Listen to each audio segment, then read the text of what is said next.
I've been wanting to do a more detailed talk about Remnant from the Ashes, and finally have some chance during the holiday break to put this down to probably our next dissecting design. With Remnant here, this is the closest I think a game has come from a non-From Software game to be one of my favorite takes on the Souls-like formula. And what it messes up on is fascinating enough that I think it deserves to be taken a look at a little bit more closely in terms of its design and systems. So here we go. To begin with, Remnant from the Ashes is a third-person shooter, and is essentially billed as Dark Souls, but with guns instead of swords and shields and all that other stuff. You have at any time 3 different weapons: a long gun, a short gun, and a melee weapon. And this gives you the freedom to kind of dictate how you want to play in terms of your overall style.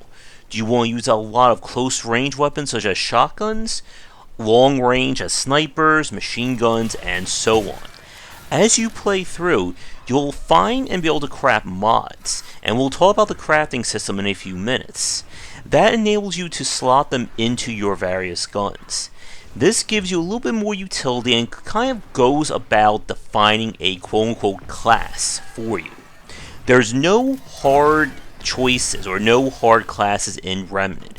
If you want to become a melee or close range character, just equip a shotgun, get a heavier close range weapon, and you're done. And the game itself gives you a generous to some extent amount of ammo that you are free to use at any given time, and enemies, despite only using spears in some cases, tend to drop bullets for you. It's best not to think about that. But when it comes to Remnant, one of the best parts about this game is the actual gunplay itself. One of the big challenges of any shooter is making the feel of the weapons just be good in the player's hands. And there's a lot to unpack there in terms of it. It is the difference between the kind of gameplay we see in something like The Division versus Borderlands, Doom, and of course Remnant from the Ashes here. And what this game does really well is give this kind of sense of meatiness to the different weapons. How it works is that every weapon has an optimal range. If you're using a long-range pistol sniper or a rifle, that's going to be further than, let's say, a machine gun, a shotgun, you name it. All the guns have the basic stats that we expect from a shooter. They'll have sway, reload speed, recoil, and so on.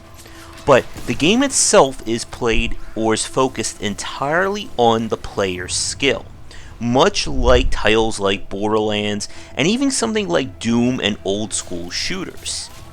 And what makes this work so well is that the player is entirely in control over how well they're going to be able to survive in the world of Remnant. And even from the beginning, somebody who is skilled at shooting can certainly make more of a headway even on the higher difficulty levels compared to somebody who is bad at the game but is playing on normal. Another thing that I really like, most of the enemies have weak points that you can exploit, as well as getting surprise attacks, and your gear is kind of built around that. But the game itself just feels right in your hands, and this is one of the tough parts about doing a dissecting design around a shooter like this, is that for those of you watching this right now, there's no way that you can know what that is just by watching this footage.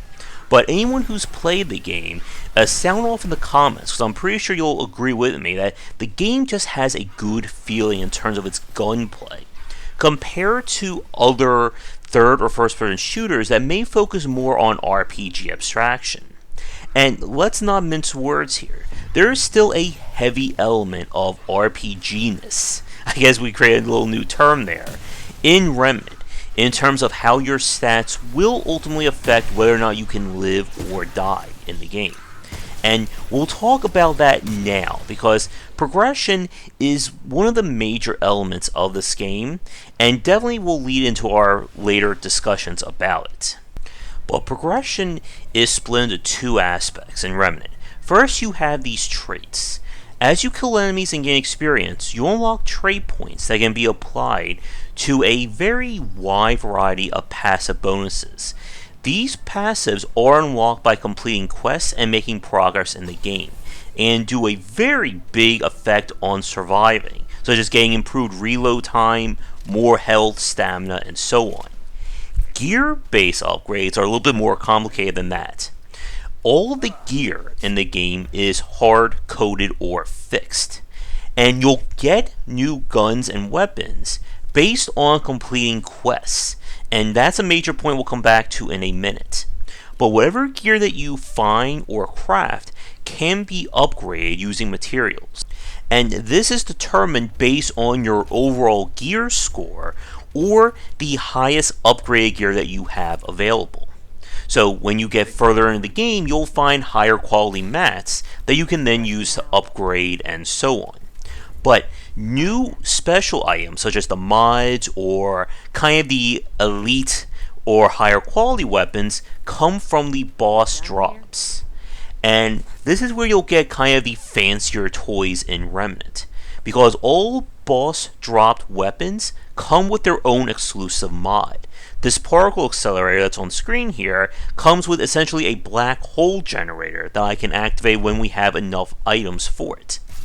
And this is kind of where Remnant gets very interesting, as almost all your major progress in the game is going to be coming from getting your gear upgraded.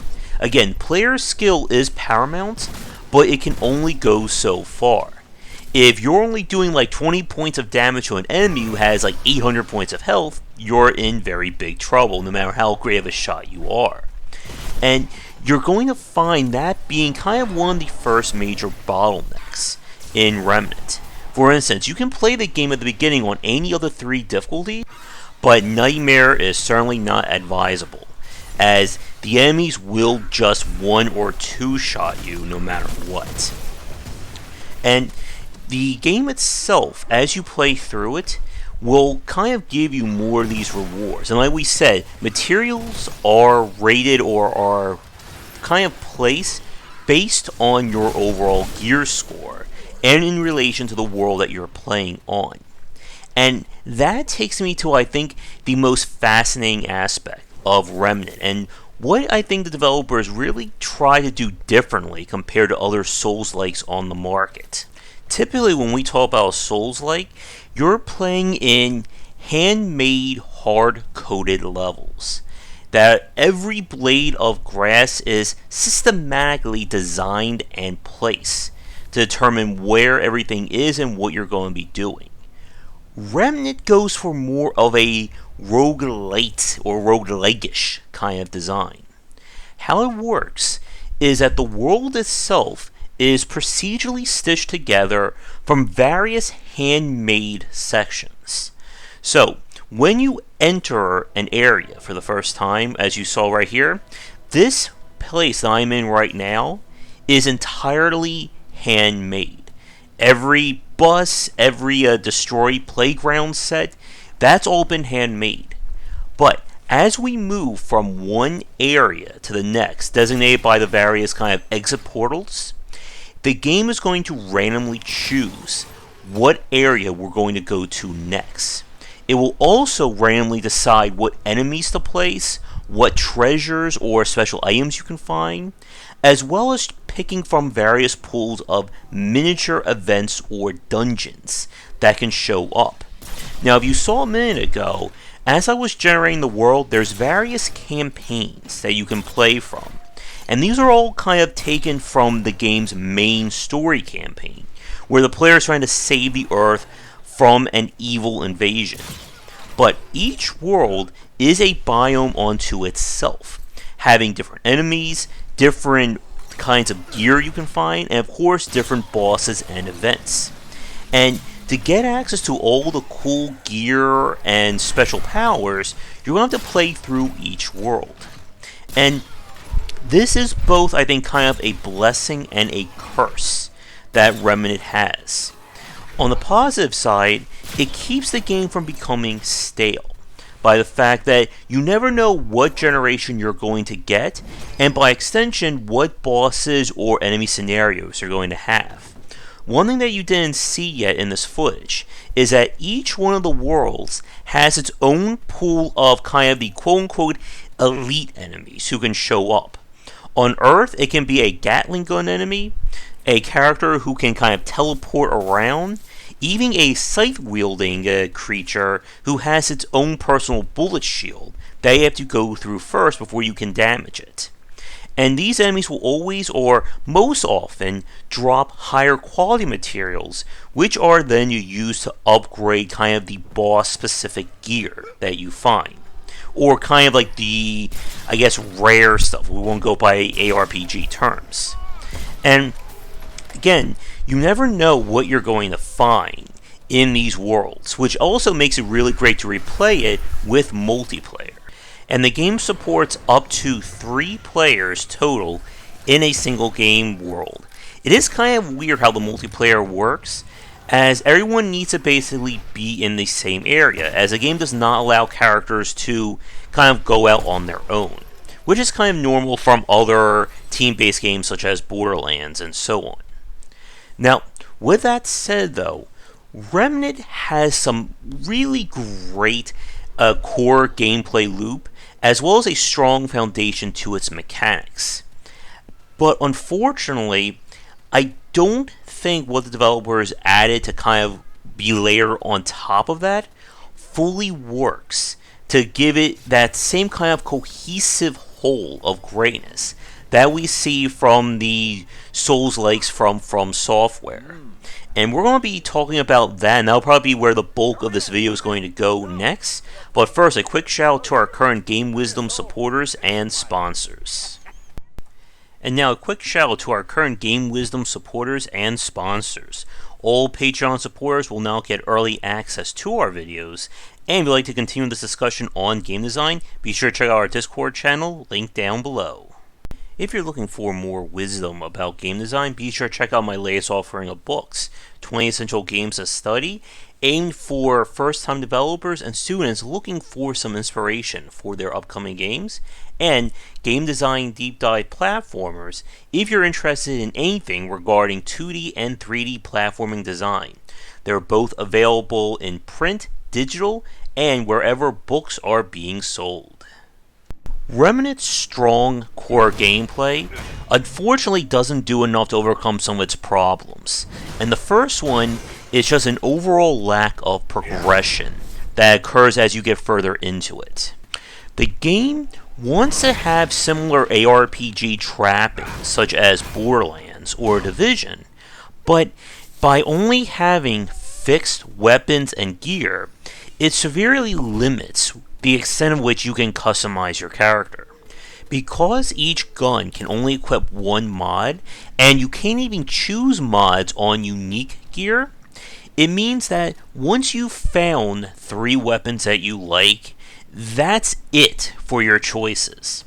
Once I got my sniper pistol, which I found that pretty much within the first 30 minutes of my playthrough, there was no reason for me to ever equip another secondary gun, because that's one that I really liked. And you're kind of limited in terms of the choices because of that. The only exception are when you're having bosses or specific enemies who have these kinds of weird, like, damage sponge powers to them. The aforementioned elite with the bullet shield, and the game's final boss is just a colossal pain because of that. But it would have been nice to have seen a little bit more in terms of gear diversity. Maybe even having weapons be somewhat procedurally generated, kind of similar to what we see in Borderlands or Division. Now, I think that probably would have been way too ambitious for this first game, but it's something that I would like to see if they ever try a sequel. And even with the various boss unique gear or special armor that you can find in the world, it just doesn't feel varied enough to make you want to experiment with different builds. Like we said, all upgrades or leveling affects the passive traits. You're not going to be unlocking any kind of new special skills or anything along those lines simply by playing the game. All the progress has to be earned, which there is no problem with that, but it means there's going to be long stretches of time that you're not going to see anything meaningful to your character. Like I said, very early on, I got the weapons that I wanted to use, and then it was just me going through the motions of killing everything. And this does facilitate the grindiness of Remnant, that you're only going to be able to upgrade your gear dependent on finding the materials and making sure that the world generates those higher quality materials as well. So that there comes a point where I'm fully upgraded in terms of armor and weapons, but the enemies are still giving me a hard enough time, and there's nothing else I can really do about it other than just kind of muscle my way through or lower the difficulty by restarting the world. And like I said, the game wants to have kind of these kinds of ARPG trappings to it with the randomly generated or randomly stitched together world, but it doesn't go far enough, I feel, in terms of loot generation. It would have been amazing to have kind of like Uber quests or super challenging ones that could maybe unlock guns that have more mod slots to them, or doing something else differently. There are certain unlocks that are kind of boss conditional, and those are secrets, and the only way you're going to find them is to probably look them up, which is another mistake. I would have liked to have seen kind of getting those reveals or finding clues about them within the game space itself. But with that said, as you've been watching this footage right now, you've probably noticed one thing that makes this game very different from the Souls-likes. And that takes us to our next problem. When it comes to the Dark Souls formula, an essential aspect of it is that you never want to fight groups of enemies at a time.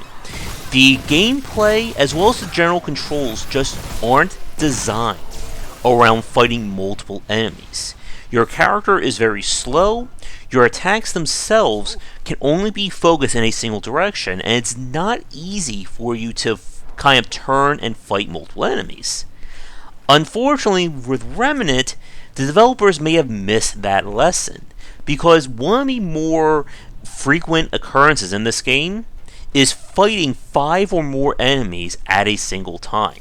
And this is not for lack of your element or for your skill. The game will just, like right there, just literally spawn enemies to surround and go after you. And there's no real warning when you have enemies surrounding you. And on the higher difficulties, one enemy getting close can easily wreck you, because not only will it hurt you, but it will also mess with your aim with the enemies who are just loving to get in close and go for the kill. This was kind of designed around, or the melee weapons were designed as a defense against this, but melee in Remnant is just straight up bad. The problem is that there is no targeting or lock-on. When you go to left click and you swing your weapon, you're just going to be swinging directly in front of you. But you can have enemies kind of automatically dodge around it, or in some cases pass through the hitbox of the weapon and not take any damage, and you're kind of left just being not able to do all that much to them. And this is another big issue, because this is really your only defense against groups of enemies, unless you're able to pick them apart from far enough before they get in close, or have a close range weapon as a counter.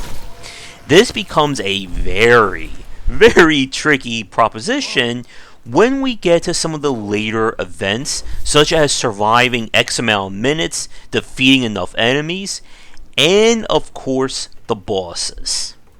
And this is, I think, where for a lot of people, Remnant will probably push them away when they start getting to them. All the bosses in Remnant are just very frustrating to fight, which is a shame as there's a very decent variety of them. And again, each set of bosses are tied to their specific worlds.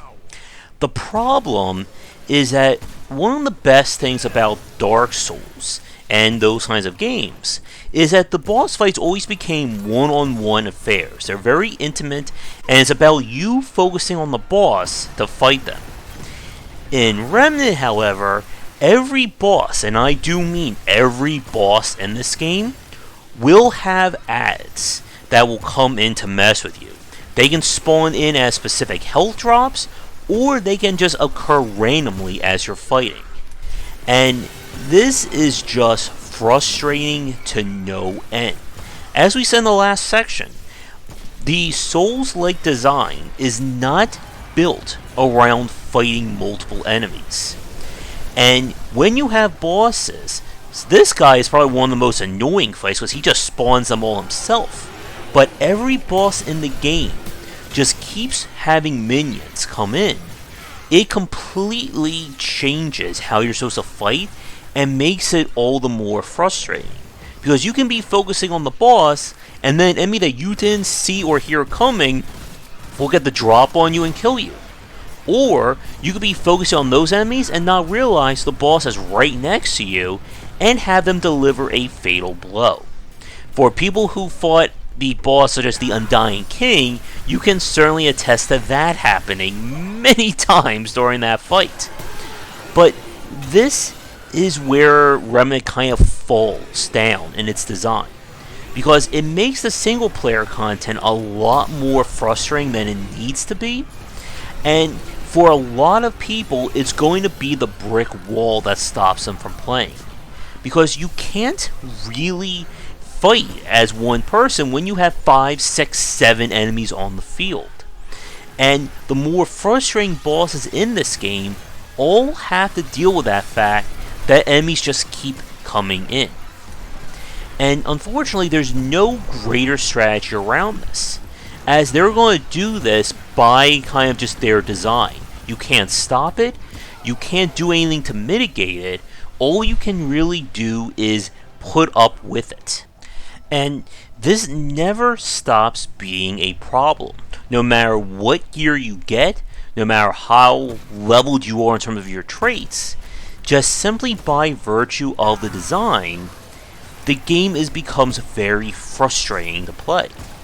Now, when I play this with some friends and random people online, just having one additional person who knows what they're doing can mean the world of difference during these fights.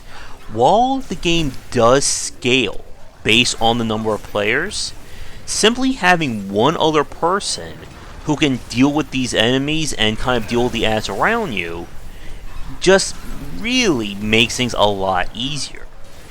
And this is one of the main reasons why I use these kinds of summon skulls as my main mod, because just having these guys be backup for me kind of gives me my own party that I can use to fight all these very annoying enemies who just keep coming in.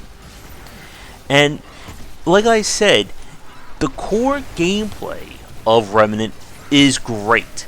The gunplay works. I like kind of the procedural nature of the environments, but it just becomes very frustrating to play because of the fact that the game doesn't seem to make individual enemies interesting to fight. Instead, they rely on just throwing more of them at you, and thus just making the difficulty feel more artificial. All the bosses aren't that bad when you're fighting them one at a time, which is hence why the game just loves to throw these random ads in to make things worse for you. But with that said, I do have one other issue with the game, and again it has to go back to the overall progression, but this time with world generation. With the game itself, as we said, each biome basically will procedurally generate the world from these handmade elements to it. The problem, though, is that this becomes very annoying when you're trying to find new stuff. Like we said, any new items, gear, mods, or quests are hand-picked or handmade and then randomly chosen to show up. So if, let's say for instance, you get unlucky and you regenerate the world like 3 or 4 times and you're not getting any new events, guess what? You're not finding any new gear or meaningful progression. And the game, I think, could have done a better job of illustrating the different events that can show up. Maybe even having an in-game kind of quest tracker to let players know that, hey, there may be, 3 more events or 3 more great weapons in this area that you miss while you respawn it. And there doesn't seem to be enough in terms of kind of the world generation or factors to make it feel more interesting. I would have liked to have been able to maybe create different kinds of worlds. Like, let's say a short but very hard world, maybe one that has more higher quality enemies but more rewards, one that could be even a little bit bigger, and so on and so forth. But as it stands, you're going to be just repeating the same areas and hoping to get something new on each play. And developers have added in a few new bosses and things like that over the course of its development or post-release, but again, the game feels like it's struggling between 2 masters. It wants to be a Souls-like, with a lot of handmade elements to it and a focus on player progression, but it also wants to be kind of like an ARPG, with making or keeping the player guessing as to when the next upgrade or next major form of progression will occur. And those 2 elements can work, but it has to be handled very carefully. And I don't feel that Remnant goes far enough on the ARPG side to make the randomized elements work. It just feels like it's creating more work on the player side to having to replay these worlds than just saying having one, fully handmade area and then just having all these various events and aspects put in there. But I do have to give credit to developers for Remnant. Like I said, the pros for me at least outweigh the cons. And of all the various Souls-likes and Souls imitators that I've played over the years following the rise of Demon Souls and Dark Souls, this I feel is one of my favorite and one of the more ambitious takes. I like this one a lot more than The Surge and The Surge 2, if that may clue you into kind of like where my thoughts are on the design. Nevertheless, I really did like Remnant from the Ashes, and as kind of the first game from the studio of this design, I think there's a lot here that developers should be proud of. And it does make me really interested to see if we get a sequel and how they will improve on the various aspects. As I said earlier, I think one area the game could stand to evolve on is more of a procedural generation for loot. Again, maybe even having some basic loot tables to it. Because again, the core gameplay and its gunplay, to me, are perfect. Like, I would not change anything along those lines. But so many of the issues with Remnant occur to the additional systems surrounding it. From its progression, to boss designs, to just, again, the overall feel of trying to grow in power. One of the best things about Dark Souls is that you can track your own sense of progression, both in terms of the gear that you're using, as well as your overall mastery of the game. With Remnant, your skill ceiling is going to peak very early. And then after that, it's all going to come down to the gear that you can hopefully find and grind to improve. But there is a limit to that. And especially due to the fact that the higher quality materials will only drop based on your highest gear score. And when you hit those limits, there really isn't anything else you can do outside of calling in for assistance to get through these parts. I can't even imagine playing Remnant with a gamepad. And for anyone who did that, I'm just curious, how did you find this game? By the fact that you didn't have the free aiming of a mouse and keyboard to help you. With that said, though, we're going to wrap it up here. And as I've said, I think there's a lot to Remnant. And if we see a sequel, this could be one of the more standout franchises inspired by Dark Souls without directly copying it. But of course, that will remain to be seen, and if we get any more DLC or post-release support. Thank you for watching this video. Let me know what you think in the comments below, and come back for daily discussions on game design here, and on game wisdom, where in the art and science of games. Have a great night, and I will see you all next time. Thanks for watching the video. If you enjoyed things, be sure to do all the liking and subscribing that the kids are doing these days. Check out our Discord channel link down below where we hang out and chat game design, and come back later tonight for our regular streamings.